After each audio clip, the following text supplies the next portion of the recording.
Hello, this is Dr. Melissa Carlton, and I want to thank you for joining me again this week. We are going to discuss Chapter 1, Unwrapping the Gift, from Sarah Bass's A Gift of Fire.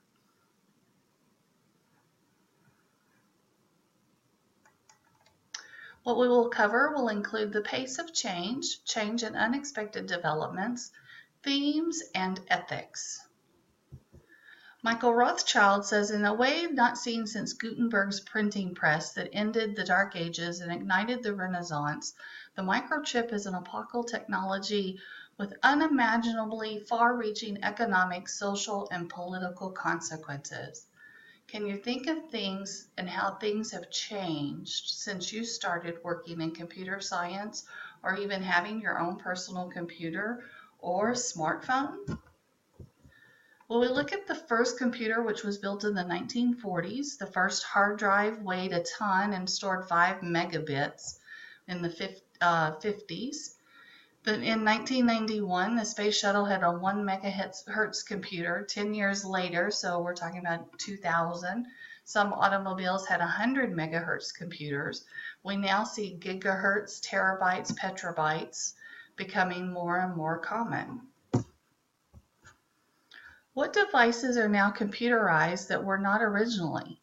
Think back 10, 20, maybe 50 years ago if you're that old, but I wasn't thinking about computers 50 years ago. Don't know about you.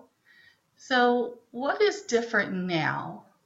Well, we carry our phones on our hips now instead of having a landline and being restricted to being able to use it. I can remember my mother telling me, take a dime with you so you can use the payphone.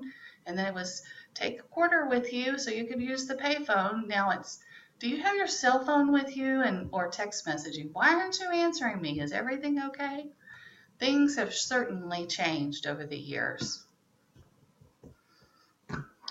It is precisely this unique human capacity to transcend the present, to live one's life by purposes stretching into the future, to live not at the mercy of the world, but as a builder and designer of that world. That is the distinction between human and animal behavior, or between the human being and the machine. This was a quote from Betty Friedan. So let's look at cell phones. There were relatively few of them in the 1990s and approximately 5 billion worldwide in 2011. Now there's an average of 4 cell phones per household. They were used or are used for conversations and messaging, but also for taking pictures, music, and videos, checking email, playing games, making banking decisions, managing investments, finding maps.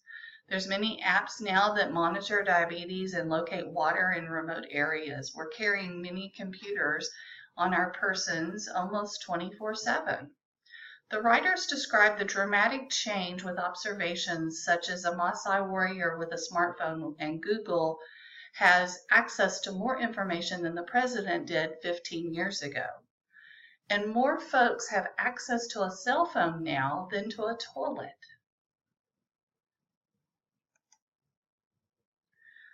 We also see cameras in cell phones that can threaten privacy. There's location tracking, which raises privacy concerns. Where is the line between capturing news events and evidence of crimes and voyeurism? Some states have passed laws prohibiting use of handheld devices while driving. Recent studies show hands-free devices while freeing up the hands do not reduce distractions, particularly among young adult and teenage drivers who often text message while driving. Other anticipated negative applications include teenagers sexting, terrorists detonating bombs, and rioters organizing looting parties.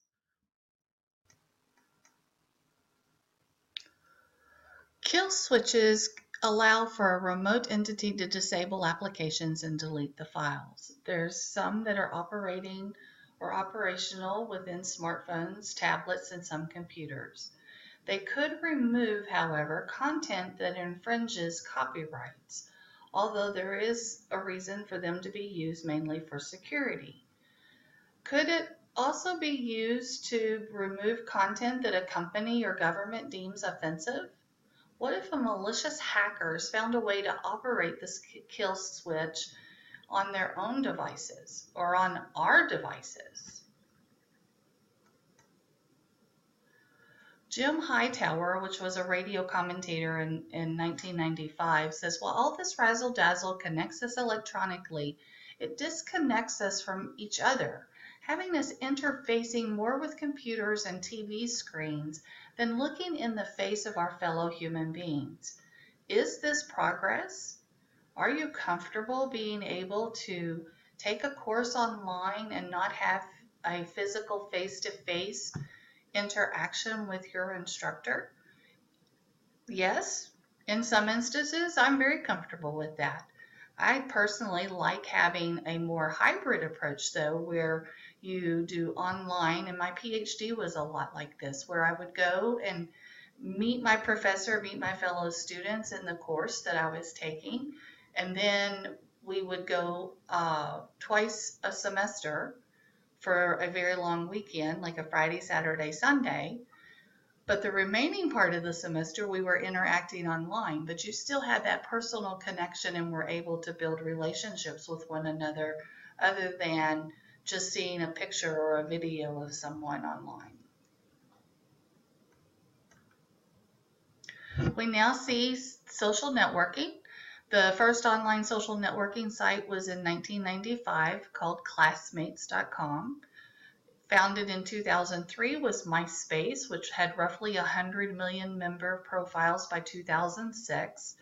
We know that Facebook was started at Harvard as an online version of student directories. And social networking is very popular now with hundreds of millions of people because of the ease with which they can share aspects of their lives without having that drama, as we call it in my household. I can keep up with my nephew and I can keep up with my friends from college and my friends from high school without having to have that interaction that seems to have negative effects on people.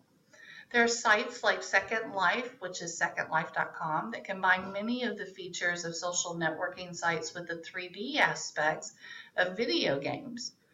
What new problems or benefits arise when a person can take a physical persona, an avatar, that may be completely different from who they are in real life? Some people with physical disabilities can interact with others without revealing their disability. We also see that businesses connect with customers. We know that organizations can seek donations. Groups can organize volunteers with social networking. Protesters organize demonstrations and revolutions. There's individuals that pool resources through crowdfunding.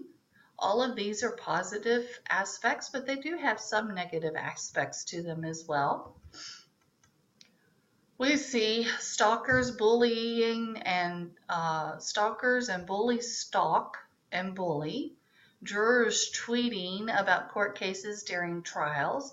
These court cases have actually caused mistrials, overturned convictions, and resulted in jail time for the offending jurors. We also experience social bots simulating humans. That leads to our communication in the web. In the 1980s, email messages were short and contained only text. If you send an attachment, it took forever for it to upload and forever for it to download. So you didn't send an attachment very often, or even an image for the very same reason. People now worldwide still use email, but texting, tweeting, and other social media are now preferred.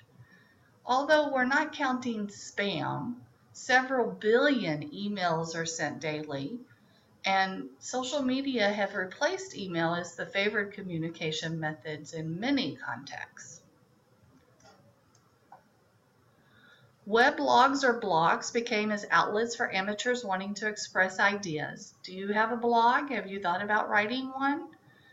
They have also become a significant source of news and entertainment. We now have inexpensive video cameras and video manipulation tools, which have resulted in the burst of amateur videos. I know my family had some Christmas activity this past Christmas, and my husband's brother recorded us playing a game of unwrapping gifts with oven mitts, which was quite challenging. And so it turned into an amateur video that he's posted amongst our friends and family.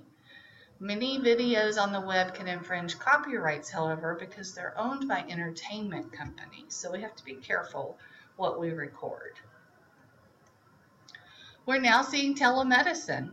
I've not yet experienced having the doctor on the other side through a Skype session or a telemedicine experience, but there are many larger cities that are offering this, and many have positive results with it. It's basically the remote performance of medical exams and procedures, including surgeries. It's also known as long-distance medicine. It can be used in prisons to reduce the chance of escape, on long airplane flights to treat sick passengers, or in rural areas to consult with medical specialists. We see other change and unexpected developments that have occurred with collaboration. Wikipedia, the online collaborative encyclopedia, has many volunteers that help write that information that we see. Its reliability, however, was brought into question when a major contributor was found to be a 14-year-old boy instead of a scientist with a PhD and years of experience. He got most of his information from other sources. Very resourceful young man, I would say, but we have to be careful of the quality of information that we find on the web. There are web watchdog sites that are controversial. Mobs and individuals emotionally involved in a political, religious, or moral cause do not always pause to consider consequences or follow due process. So these informal communities of programmers also create and maintain free software. There's a lot of collaboration that can occur in the online web world. We see e-commerce, Amazon. I can remember where I was at when Amazon announced it was going to be offering selling books in 1994. It's grown to be one of the more popular and reliable and user-friendly commercial sites. eBay facilitates online auctions. There's traditional brick-and-mortar businesses that have established websites, but we see where online sales in the United States now totals hundreds of billions of dollars a year.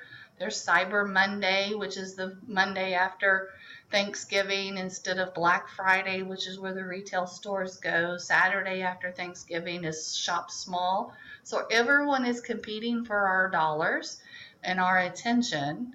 But how easy is it when you need something to go online and then now they're shipping it to your house for free? You don't even have to leave the house to get what you want.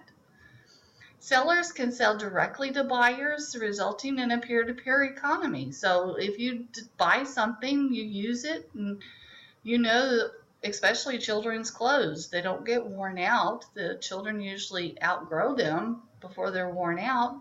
People are now able to sell them online instead of having to donate them or just throw them away or store them until the next child comes along. Some benefits are obvious. We know that we can save time, money, and gasoline while researching for products. But some benefits are less obvious or were not obvious before they appeared, such as the auction sites, giving people access to customers they could not have found efficiently before. Lower overhead and ease of comparison shopping have brought down prices of many products. Small businesses and artists can sell directly to buyers, avoiding fees to middlemen and distributors. The web has truly enabled a peer-to-peer economy.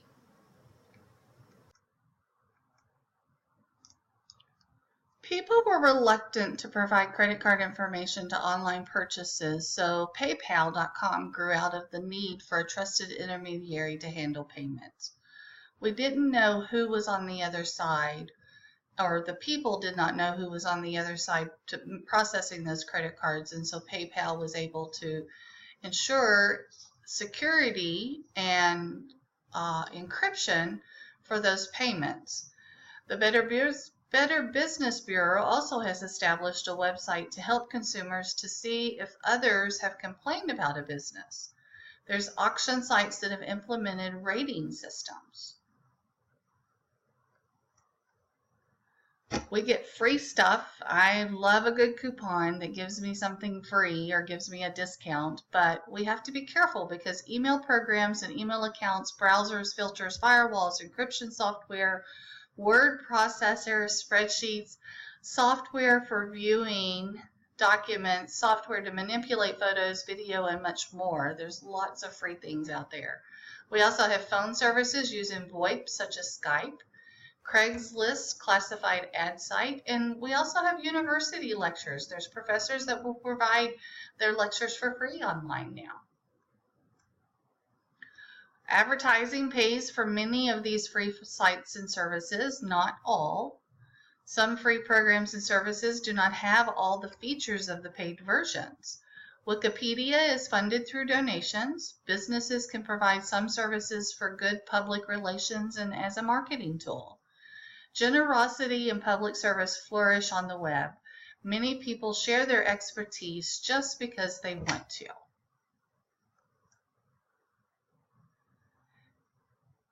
In order for companies to earn ad revenue to fund multi-million-dollar services, again, these free sites collect information about our online activities and sell it to advertisers. This tracking is not always obvious, and we will consider it more when we talk about Chapter 2. So artificial intelligence, we know, is a branch of computer science that makes computers perform tasks normally requiring human intelligence. We've seen IBM's chess computer Deep Blue beat the world champion Garry Kasparov in a tournament. We've also seen in 2011 another IBM system called Watson that defeated the human Jeopardy champions by answering questions more quickly than the humans.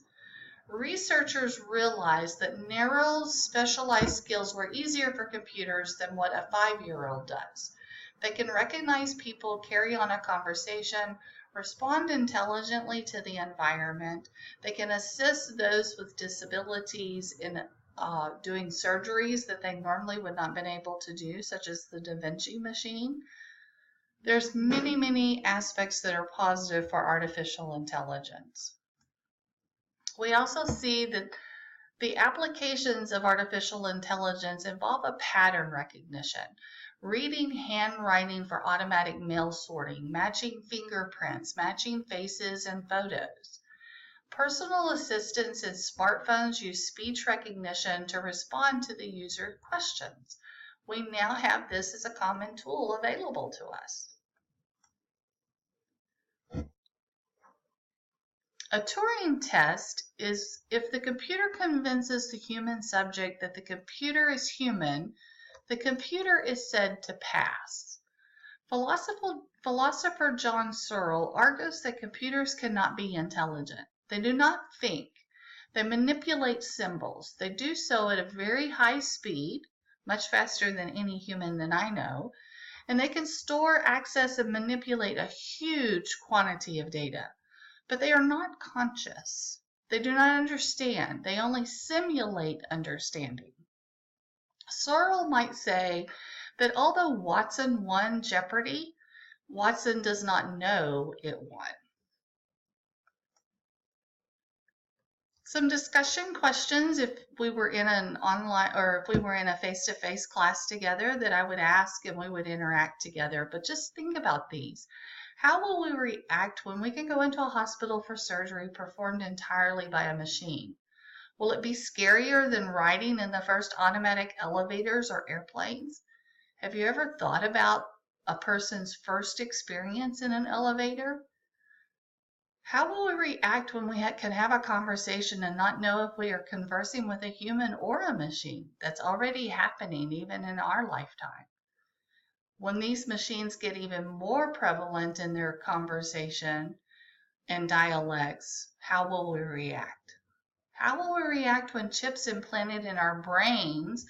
I'm not likely to do that. But how will we react if this chip enhances our memory with gigabits of data and a search engine? Will we still be human?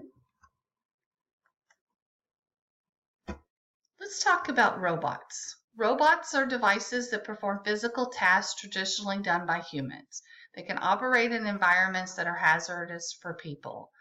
For example, they can inspect undersea structures and communication cables. They can search for survivors in buildings collapsed by bombs or earthquakes. They can explore volcanoes and other planets. And they can move or process nuclear and other hazard waste. So there are positive things to robots. We also see smart sensors, motions, and controls. These smart sensing devices are used to give robots the ability to walk, trigger airbags in a crash, and protect laptops when dropped. They can help us in parking. They can warn us when we're crossing the line in front of someone to help avoid accidents. Sensors can detect leaks, acceleration, position, temperature, and moisture. An oscillometer, or MEMS, which is a microelectromechanical systems, are tiny motion sensing and gravity sensing devices that collect status data. Complex software then interprets the data and determines the necessary motions and then sends signals to motors. We see wear, W-E-A-R, W-A-R-E, which refers to clothing with these special sensors. These sensors can tell if you're getting overheated or if your heart rate's too high. There's many things that they can do. We also see tools for disabled people. There's assistive technology now to help restore productivity and independence to people with disabilities. A blind person can use handheld devices that combine optical character recognition with a speech synthesizer to read menus and receipts. Researchers are experimenting with chips that convert brain signals to controls for leg and arm muscles. Flexible, responsive prosthetic devices can now be controlled digitally, enabling amputees to walk, climb stairs, even participate in sports and fly airplanes. People who cannot use their hands can dictate documents to a word processor and give commands to a computer to control household appliances, making them independent, not dependent on others. So what's the themes that we see here? We see old problems in a new context as technology continues to advance. Crime, pornography, violent fiction. These old problems in a new context means that cyberspace has many of the problems and annoyances and controversies of non-cyber life. We still have crime, pornography, violent fiction and games, advertising, copyright infringement, gambling, and products that do not work right. They typically just have the word cyber in front of them. Cybercrime, cyber pornography, cyber violent fiction, or violent fiction online and video games.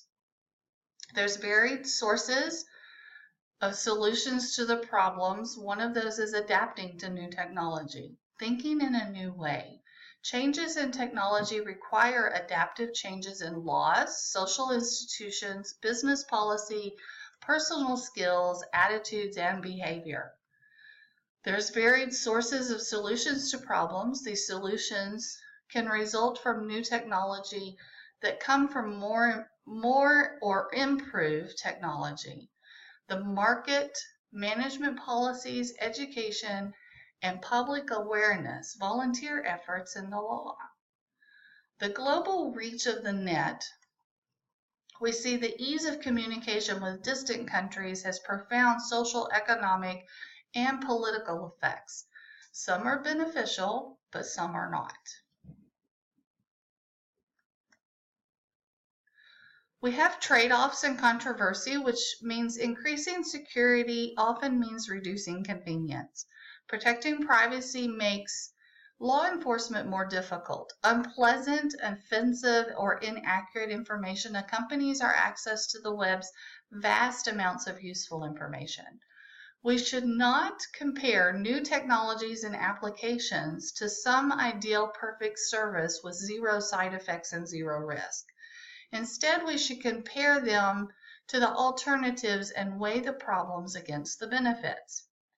The criteria for making personal choices, for making policies for businesses and organizations, and for writing laws are fundamentally different.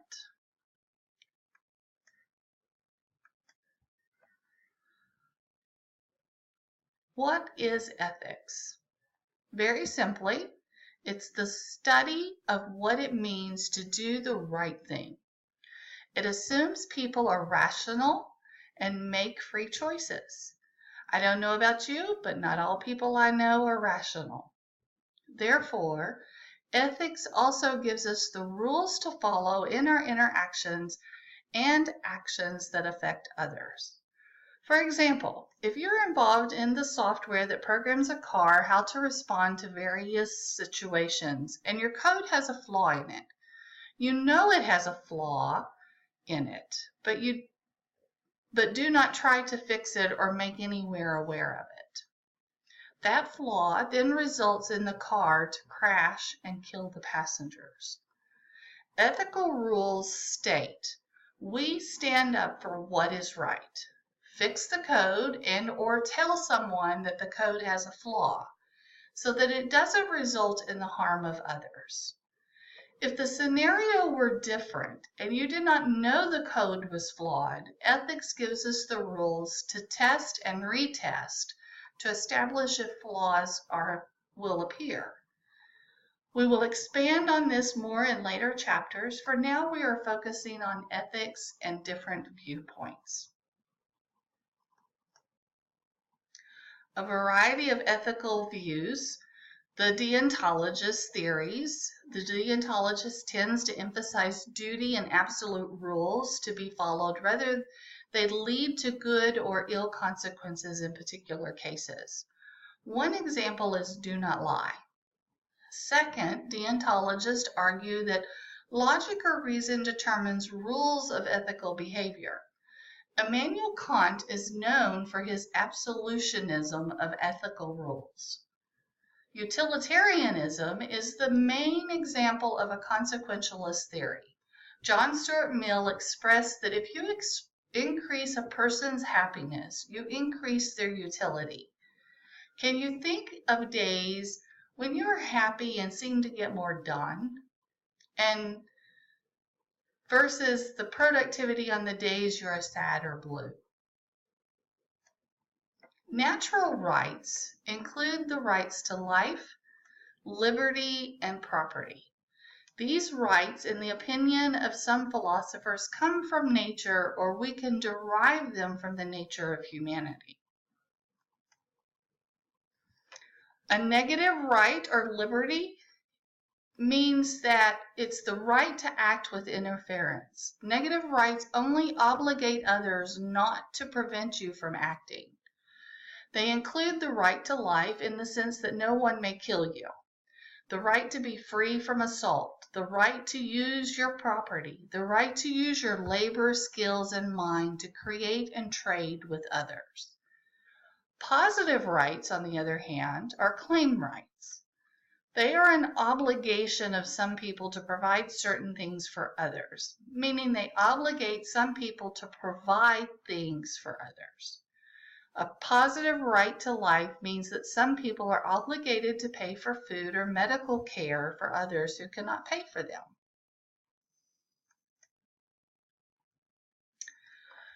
The golden rules. The Bible and Confucius tell us to treat others as we want them to treat us. This is a valuable ethical guideline. It suggests reciprocity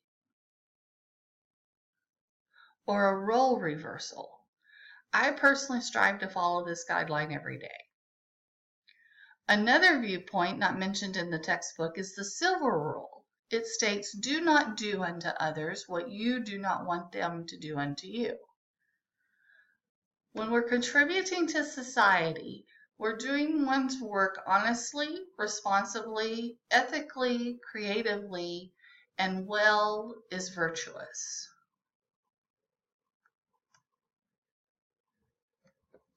We see another variety of ethical views is the social contracts and a theory of political justice. People are willingly submit to a common law in order to live in a society. Thomas Hobbes developed the ideas of social contract theory in his book Le Thibon in 1651. Philosopher John Rawls took social contract theory further, developing provisions of the contract based on his view of justice as fairness. There's no simple answers. Ethical theories do not provide clear, incontrovertible, correct positions on most issues. We can use the approaches we described to support opposite sides of many of an issue. Human behavior in real human situations are complex. They are often trade-offs to consider. Ethical theories help to identify these important principles and guidelines. Do organizations have ethics? Some philosophers argue that it is meaningless to speak of a business or organization as having ethics. Individual people make all decisions and take all actions. Others argue that an organization that acts with intention and a formal decision structure is a moral entity. However, viewing an organization as a moral entity does not diminish the responsibility of the individual people.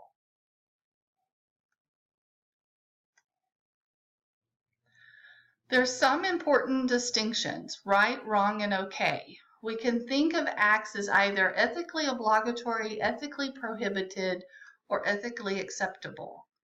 Harm alone is not a sufficient criterion to determine that an act is unethical. The ethical character of a company depends on whether the actions taken to achieve the goal are consistent with ethical constraints. It can be difficult to draw a line between what we consider ethically right or wrong and what we personally approve or disapprove of. Ethics precedes law in the sense that ethical principles help determine whether or not we should pass specific laws. A good law will set minimal standards that can apply to all situations, leaving a large range of voluntary choices.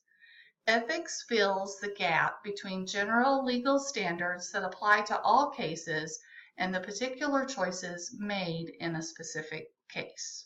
That concludes our discussion on Chapter 1. I hope you enjoy your week. Remember, if you have any questions related to this topic or the course, to post your question to our course questions discussion board. You will have a syllabus quiz and a Chapter 1 quiz that will be due next week. I hope you enjoy your week, and I will see you next week.